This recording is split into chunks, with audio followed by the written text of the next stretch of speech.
The United Nations nuclear watchdog will brief the Security Council today on findings from its visit to Ukraine's frontline nuclear power plant. Fighting continues in Zaporizhzhia, the Russians accusing Ukraine of firing 20 shells near the plant over the past 24 hours.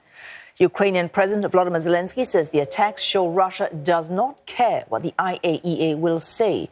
He has again warned of a radiation disaster after a fire yesterday caused the plant to be cut off from its only source of outside power. And Philip Prather joins us live from Kiev. Philip, what's the latest on the Zaporizhzhia plant? Well, to give you an idea of the severity of what is happening at the Zaporizhzhia nuclear power plant, Ukraine has now called for a humanitarian corridor to be established out of the city of Enerhodar and other settlements around there. Now, Enerhodar is the city in Russian-occupied territory of Ukraine where the Zaporizhzhia nuclear plant is located, and it is a city that has been shelled repeatedly. There are growing fears of a possible nuclear catastrophe here in Ukraine again, if you will, because this is, of course, a country that remembers the worst one of all time in Chernobyl. Chernobyl is just a few hours' drive away from here. Now, the reasons for these fears are twofold. First of all, because there is continued shelling of the area around this nuclear plant, but also because the nuclear plant now relies entirely on its own power for its safety operations. This after it had been knocked off the Ukrainian power grid yesterday. Again, now we're hearing the same statements from the Russian and the Ukrainian sides. They are essentially accusing each other of shelling the area. The Russian appointed officials in that area, again occupied by Russian-backed forces on Ukrainian territory, they say that it's Ukrainian forces who have been shelling that town of Enerhodar. Ukrainian officials are saying that it is in fact the Russians who again have hit the city of Nikopol, that is just north of this nuclear power plant, the other side of the Dnieper River. These are the statements that we've been hearing again and again from both sides, and I think it is very likely that this situation will be ongoing. Now, as to what is happening at that plant itself right now, the most important thing maybe to note is that it is still being run by Ukrainian officials who, of course, know best what to do, but under duress is probably the best way to describe it, because, of course, this is a nuclear plant occupied by Russian forces. There are Russian soldiers on the ground, but they are keeping those Ukrainian officials working on the power plant right now.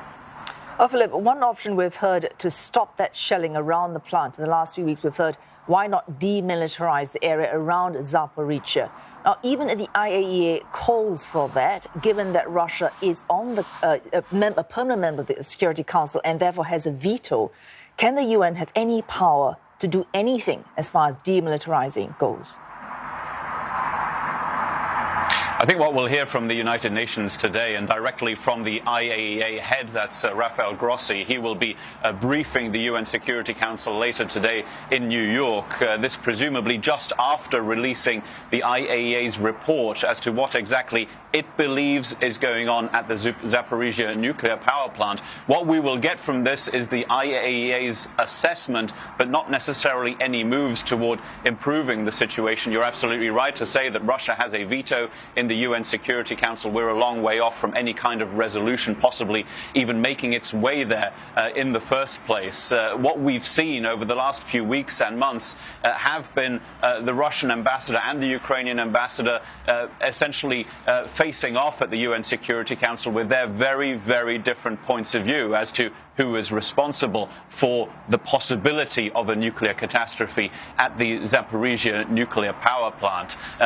So what we're expecting to see today from Rafael Grossi, the director of the UN's nuclear watchdog, is an assessment as to how much damage there is at this nuclear power plant. He is very unlikely to even be in a position to say who he might feel is responsible for that damage, and that is presumably something that the IAEA will say is very much outside of its responsibility right now. But it's only a few hours away now from us seeing exactly what the UN's nuclear watchdog makes of what is happening at the Zaporizhzhia nuclear power plant, and maybe recommending how to bring this very tense standoff to an end. Ukraine has said relatively clearly that it is for a demilitarized zone around the power plant. That, of course, would also mean an end of the Russian occupation of this power plant. There really is right now no way of seeing that happening. Maybe Ukraine will also again call explicitly for UN peacekeepers, for example, to be sent to that area.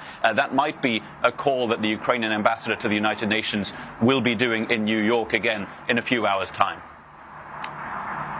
Well, thanks for that, Philip. Philip Crowther reporting live from Kiev.